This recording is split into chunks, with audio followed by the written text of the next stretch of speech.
दोस्तों आज की वीडियो में हम चर्चा करेंगे ब्लैक फंगस बीमारी के बारे में और साथ ही साथ जानेंगे कि ब्लैक फंगस है क्या, आखिर यह कैसे फैलता है और इससे कैसे बचा जा सकता है, इसकी रोकथाम के लिए हम क्या क्या उपाय अपना सकते हैं।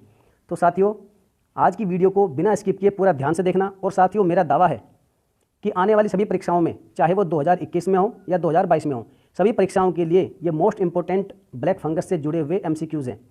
और साथियों मेरा मानना है कि जो भी छात्र किसी भी परीक्षा की तैयारी कर रहे हैं वह तो इस वीडियो को जरूर देखें, और जो साथी किसी भी परीक्षा की तैयारी नहीं कर रहा है वह भी ब्लैक फंगस के बारे में जानने का प्रयास जरूर करें।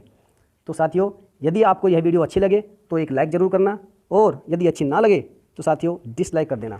तो चलिए साथियों आगे बढ़ते हैं। आज का हमारा पहला प्रश्न है कि ब्लैक फंगस कैसे रोगियों को हो रहा है। बताइए साथियों, कमज़ोर इम्यूनिटी वालों को हो रहा है, मधुमेह के रोगियों को, कोरोना रोगियों को, या फिर इन सभी को।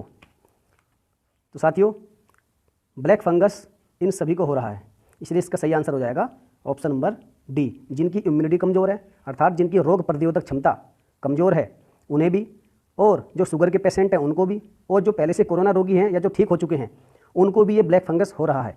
तो इसलिए उपरोक्त सभी को ये बीमारी हो रही है। चलिए साथियों नेक्स्ट क्वेश्चन की ओर बढ़ते हैं। हमारा अगला प्रश्न है कि ब्लैक फंगस को आमतौर से किस नाम से जाना जाता है। वेरिसेला, तुलारेमिया, मेलेनोमा या फिर म्यूकरमाइकोसिस। आपने आमतौर से सुना होगा, टीवी में या किसी भी न्यूज़ में, अखबार में पढ़ा होगा कि ब्लैक फंगस को किस नाम से जानते हैं। तो साथियों इसका सही आंसर हो जाएगा ऑप्शन नंबर डी, म्यूकरमाइकोसिस। एक म्यूकर नाम का जो फंगी है वह नाक में जमा हो जाता है और नाक के माध्यम से वह हमारे फेफड़ों तक पहुंचता है, हमारे ब्रेन तक पहुंचता है, हमारी आंखों में पहुंचता है, और जिसके कारण ब्लैक पॉट्स पड़ जाते हैं। तो इसलिए साथियों इसका सही जवाब हो जाएगा ऑप्शन नंबर डी, म्यूकरमाइकोसिस। चलिए साथियों नेक्स्ट क्वेश्चन की ओर बढ़ते हैं। तीसरा प्रश्न है कि किस राज्य ने सर्वप्रथम ब्लैक फंगस को एपिडेमिक घोषित किया। साथियों वेरी वेरी मोस्ट इंपॉर्टेंट प्रश्न आने वाली सभी परीक्षाओं के लिए। महाराष्ट्र ने किया, कर्नाटक ने, दिल्ली ने, या फिर राजस्थान ने। साथियों सबसे पहले तो यह जानना है कि एपिडेमिक क्या है और पेंडेमिक क्या है। साथियों यदि कोई बीमारी किसी स्थानीय स्तर पर फैल जाए तो उसे एपिडेमिक कहते हैं, जैसे ब्लैक फंगस। लेकिन ब्लैक फंगस पूरे विश्व में नहीं है। और रही बात पेंडेमिक की, तो पेंडेमिक का मतलब है कि यदि कोई महामारी या कोई बीमारी विश्व स्तर पर फैल जाए, विश्व के सभी देशों में फैल जाए, तो उसे पेंडेमिक कहा जाएगा। जैसे कि आप मान लो कि कोरोना वायरस चीन के वुहान से शुरू हुआ, सबसे पहले वुहान में फैला, तो उस समय पर वह कोरोना वायरस जब वह वुहान में था तब वह वुहान के लिए एपिडेमिक था। लेकिन जब वह वुहान से निकलकर पूरी दुनिया में पहुंचा तो वह कोविड-19 या कोरोना वायरस बन गया पेंडेमिक, मतलब उसने पूरी दुनिया को अपनी चपेट में ले लिया। तो साथियों सबसे पहले ब्लैक फंगस को एपिडेमिक घोषित किया था राजस्थान ने। तो इसका सही आंसर हो जाएगा option number D, Rajasthan. Next question की ओर बढ़ते हैं कि ब्लैक फंगस या म्यूकरमाइकोसिस किसके कारण होता है। बताइए साथियों, ब्लैक फंगस या फिर म्यूकरमाइकोसिस किसके कारण फैलता है। कवक के द्वारा होता है, बैक्टीरिया के माध्यम से होता है, या फिर प्रोटोजोआ से, या फिर वायरस से। तो साथियों ये होता है कवक के माध्यम से। कवक एक फंगी है, म्यूकर नाम का फंगी है, जो कि अभी मैंने पिछले प्रश्न में चर्चा की कि यह नाक में जमा होता है, नाक के माध्यम से फेफड़ों में या फिर दिमाग में, आंखों में पहुंचता है और ब्लैक पॉट्स पड़ जाते हैं, जिससे कई बार तो रोगी की आंख तक निकालनी पड़ जा रही है, इतनी भयंकर ये बीमारी है। तो साथियों ये होता है कवक के द्वारा। नेक्स्ट क्वेश्चन की ओर बढ़ते हैं। नेक्स्ट क्वेश्चन है कि भारतीय आयुर्विज्ञान अनुसंधान परिषद ICMR ने हाल ही में कोरोना वायरस से संबंधित किस थेरेपी को हटा दिया है। साथियों ICMR ने अभी बताइए कि किस थेरेपी को इलाज से हटा दिया है। कीमोथेरेपी, एडिनोथेरेपी, प्लाज्मा थेरेपी या फिर सिप्लिस थेरेपी।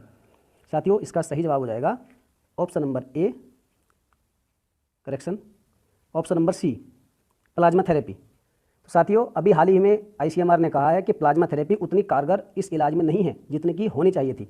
तो इसलिए साथियों इस थेरेपी का भले ही अभी इस्तेमाल हो रहा हो, लेकिन ICMR ने अपनी गाइडलाइन से इस प्लाज्मा थेरेपी को हटा दिया है, याद रखिएगा। नेक्स्ट क्वेश्चन की ओर बढ़ते हैं। नेक्स्ट क्वेश्चन है कि भारतीय आयुर्विज्ञान अनुसंधान परिषद ICMR के डायरेक्टर जनरल कौन है। साथियों ये प्रश्न वेरी वेरी मोस्ट इंपॉर्टेंट आ भी सकता है। आप इस चित्र में दिखाए गए भाई साहब को पहचान लीजिए। इनका सही नाम होगा option number A, Balram Bhargav ji. इनका कार्य बहुत अच्छा पाया गया। तो साथियों इस ICMR के डायरेक्टर जनरल हैं बलराम भार्गव। नेक्स्ट क्वेश्चन की ओर बढ़ते हैं। साथियों हमारा अगला प्रश्न है कि सीरम इंस्टीट्यूट ने किस कोविड-19 को विकसित किया है। साथियों यहाँ मिसप्रिंट हो गया, किस कोविड-19 वैक्सीन यहाँ पर वैक्सीन आएगा, वैक्सीन। तो बताइए साथियों, कोवैक्सीन को किया, कोविशील्ड को, स्पुतनिक वी को, या फिर जॉनसन एंड जॉनसन को? तो साथियों इसका सही जवाब हो जाएगा ऑप्शन नंबर बी, कोविशील्ड।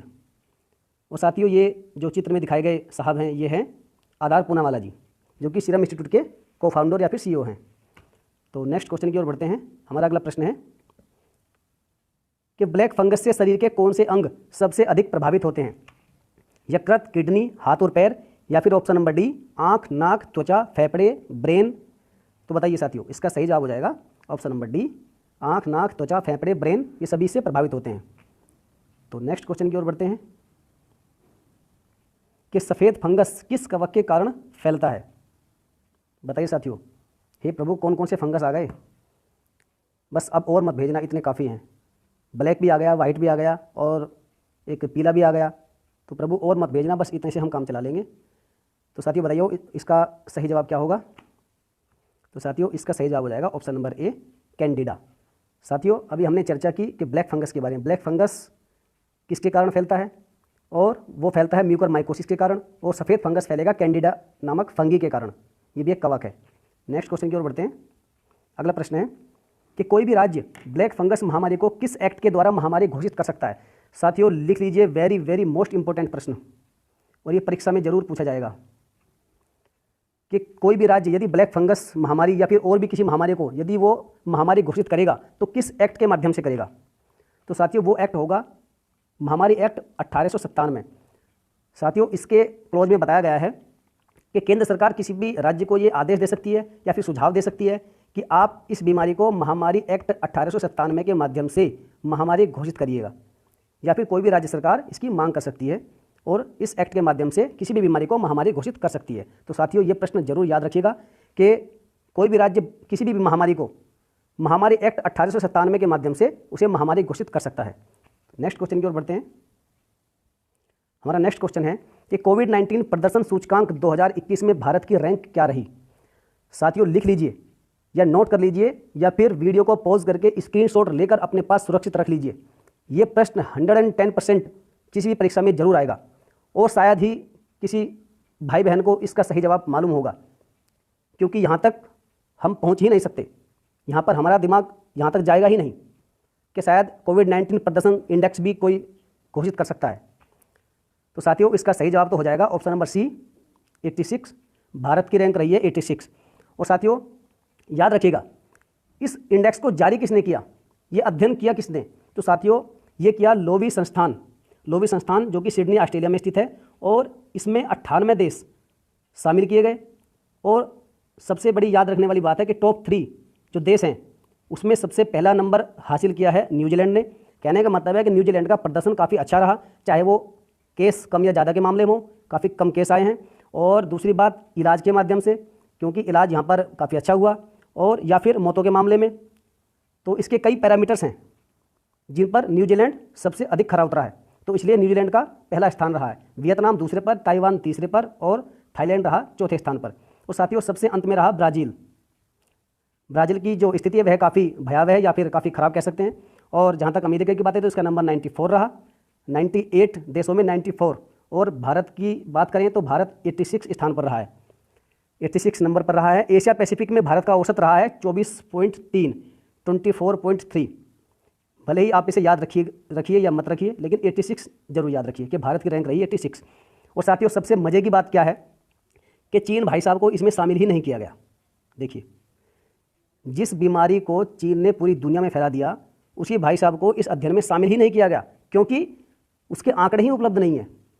या फिर कह सकते हैं कि चीन ने अपने आंकड़े किसी को दिए ही नहीं, उसने बताया ही नहीं, क्योंकि चीन आज तक ये मानने को तैयार ही नहीं कि कोविड-19 उसके यहाँ से फैला है। और यदि मानता भी है तो मानता है कि यह चमगादड़ से फैला है। अब चीन की बातों पर कितना विश्वास करें ये तो सभी जानते हैं कि बीमारी कहाँ से फैली है, कैसे फैली है, सब जानते हैं। लेकिन चलिए अपने पॉइंट पर आते हैं कि चीन को इस अध्ययन में शामिल इसलिए नहीं किया गया क्योंकि वहाँ के आंकड़े कोई भी उपलब्ध नहीं थे। साथियों याद रखिएगा, वेरी वेरी मोस्ट इंपॉर्टेंट प्रश्न है, लोवी संस्थान ने इसे जारी किया है, और भारतीय रैंक रही है इसमें 86। चलिए नेक्स्ट क्वेश्चन की ओर बढ़ते हैं। हमारा अगला प्रश्न है कि ब्लैक फंगस का पहला मामला भारत के किस राज्य में सामने आया था? बताइए साथियों, यह भी मोस्ट इंपॉर्टेंट प्रश्न है कि सबसे पहले ब्लैक फंगस का मामला भारत के किस राज्य में सामने आया? तो साथियों इसका सही जवाब हो जाएगा ऑप्शन नंबर ए, कर्नाटक। साथियों कर्नाटक में एक ज़िला है, ज़िले का नाम है चिकमंगलूर। किसी ने सुना होगा चिकमंगलूर। साथियों सबसे पहले जो केस था ब्लैक फंगस का वह कर्नाटक के चिकमंगलूर में मिला था। चलिए नेक्स्ट क्वेश्चन की ओर बढ़ते हैं। साथियों हमारा अगला प्रश्न है कि ब्लैक फंगस फैलता कैसे है? मनुष्यों से फैलता है या फिर जानवरों से फैलता है, हवा से फैलता है, इन सभी से फैलता है?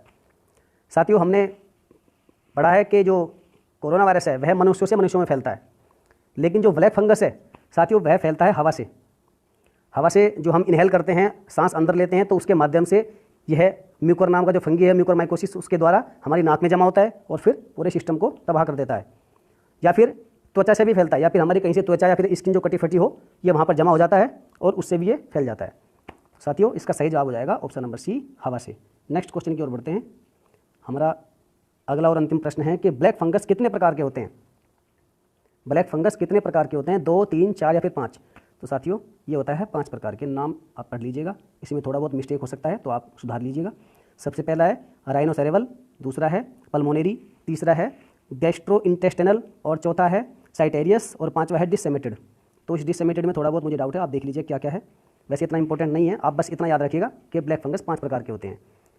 ठीक है साथियों, चलिए अगला प्रश्न है और आज का प्रश्न साथियों आपके लिए है कि ब्लैक फंगस के बाद किस रंग के फंगस का मामला सामने आया है? सफ़ेद, पीला, नीला या फिर हरा? तो मैं आशा करता हूं कि आप सभी इसका सही जवाब देंगे। तो साथियों कमेंट सेक्शन में जाइए और इसका सही जवाब आप लोग दीजिएगा। तो साथियों यदि वीडियो आपको अच्छी लगी हो तो वीडियो को लाइक कीजिएगा और साथ ही साथ अपने साथियों के साथ इस वीडियो को शेयर भी कीजिएगा। और साथियों यदि आपका कोई सुझाव है तो कमेंट सेक्शन में जाकर अपना सुझाव जरूर दें। और जिसने भी अभी तक चैनल को सब्सक्राइब नहीं किया है तो प्लीज़ वो सब्सक्राइब कर ले और साथ ही साथ बेल आइकन को प्रेस भी कर ले, ताकि आने वाली सभी जो वीडियोज़ हैं वो आप तक पहुंच सके और आप उनका पूरा लाभ उठा सकें। तो सभी साथियों का वीडियो देखने के लिए बहुत बहुत धन्यवाद। मिलेंगे नेक्स्ट वीडियो में। धन्यवाद।